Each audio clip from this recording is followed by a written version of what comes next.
U novom broju novosti, slavljenička sorta.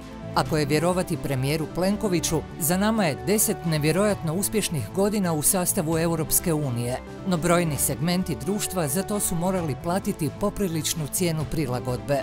Možemo neće stvarati predizbornu koaliciju sa SDP-om.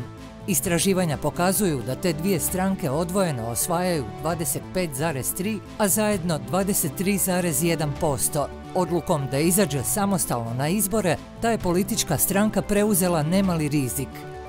Najtvrđa Europa, olakšana deportacija migranata neželjenih u Europskoj uniji u susjedne zemlje, prije svega u Sjevernu Afriku i balkanske države koje još nisu članice Europske unije, najvjerojatnije je jedan od ciljeva novog pakta o migracijama i azilu, oko kojeg je zasad postignut preliminarni sporazum. Hrvatska će i u okviru njega igrati ključnu ulogu zaštite vanjske granice Unije. Čitajte novosti.